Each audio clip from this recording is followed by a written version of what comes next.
Diam-diam saya tuh sebenarnya sangat penasaran apa yang terjadi dalam kepala seseorang ketika dia membaca puisi. Tapi karena saya terlalu malu dan merasa pertanyaan itu terlalu frontal, jadi saya tidak pernah menanyakannya. Dan setelah saya pikir-pikir, barangkali akan lebih fair kalau saya saja yang bercerita apa yang terjadi dalam kepala saya ketika saya membaca puisi. Ini ada puisi Lonceng di Leher Kucing. Ini puisinya Pak Indra Cahyadi, ada di buku Nasihat Bagi Orang Jatuh Cinta. Ini termasuk salah satu puisi yang berkesan dalam dalam pengalaman saya membaca puisi. Ini termasuk puisi awal, termasuk puisi-puisi awal yang saya baca. Jadi dulu tidak bertemu di buku ini, tapi ada buku kumpulan antologi bersama, judulnya Pesta Penyair. Dan sebelum baca puisinya Pak Indra Cahyadi itu saya paling suka yang ini, dan setelah baca hampir semuanya, ya saya tetap paling suka yang ini. Jadi kenapa sih saya sampai sedemikian sukanya pada puisi Lonceng di Leher Kucing? Sebenarnya mungkin alasannya sederhana dan remeh. Yang pertama itu karena ketika saya pertama kali baca, hal pertama sekali yang saya rasakan adalah puisi ini genit. Genit karena semacam apa ya, rayuan gitu. Jadi ini ditujukan, kalau liriknya itu Nona. Nah, tapi sepertinya Nona ini tidak benar-benar hadir di dalam situasi teks. Jadi sebagai seorang perempuan saya merasa saya merasa itu ditujukan untuk saya. Puisi ini genit sekali. Terus yang kedua, karena unsur bunyi, atau kalau dalam puisi mungkin kita sebut dengan istilah musikalitas.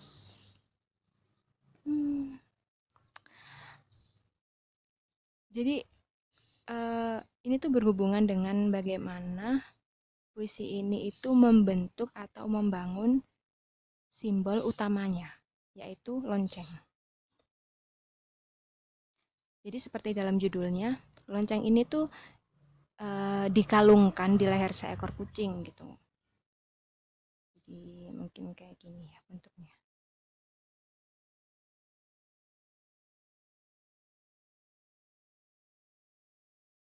Kira-kira gini lah. Nih, ini tali lehernya. Kucingnya nggak usah kita gambar.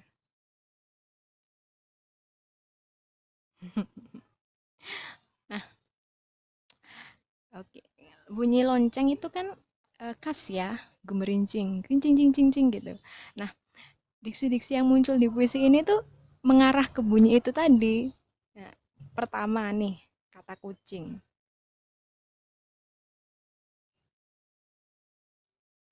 Bunyi akhirnya cing.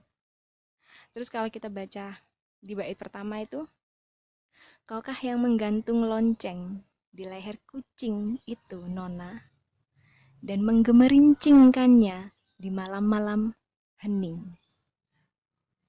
Jadi ada kata kucing, menggemerincing, terus muncul juga kata hening. Kegelapan mungkin. Jadi ini efek ketukan bunyinya tuh hampir sama, berat di belakang. Bunyi in, ing, terus di sini lanjutannya.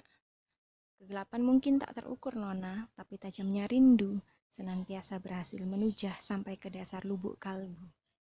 Jadi memang selain bunyi ini tuh ada bunyi-bunyi lain yang juga diatur sedemikian rupa untuk membentuk musikalitas itu tadi.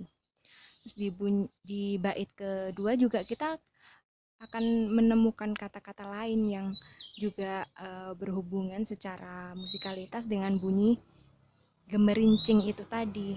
Bahkan tuh sampai akhir puisi. Bahkan di akhir itu uh, apa ya? Menjadi sangat emosional puisinya.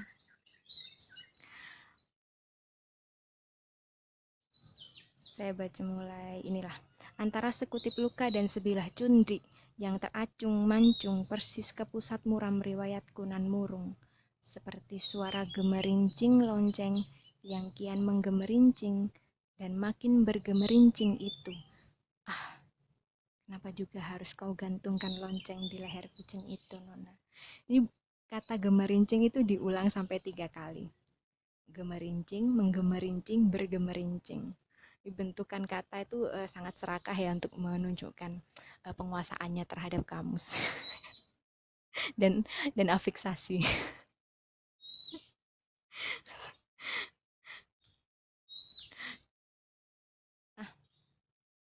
Nah, di antara puisi-puisi lain yang saya baca, biasanya memang bunyi itu diperhatikan tentu saja, tapi saya belum pernah bertemu puisi lain yang diksi-diksi selain simbol utamanya itu memiliki musikalitas yang apa ya, nyambung gitu, apa sih mendukung imaji tentang benda ini tadi. Jadi kalau misalnya teman-teman baca dari awal puisi sampai akhir itu kayak seolah-olah itu setiap diksi itu membentuk bunyi cing-cing itu tadi. Makin bergerak dari satu diksi ke diksi kedua, ketiga tuh bunyi cing-cing-cing-cing itu makin terbentuk. Dan ya saya suka sih karena menjadi sangat dominan ya. Kita menjadi sangat merasakan bagaimana efek diksi kata-kata itu bisa mempengaruhi pikiran kita, mempengaruhi imajinasi ketika membaca. Dengan membaca diksi-diksinya tuh kita menjadi terbantu, pembaca tuh menjadi terbantu untuk membangun benda lonceng ini tuh menjadi senyata mungkin, seril mungkin. Itu yang bikin saya jatuh cinta sama puisi ini.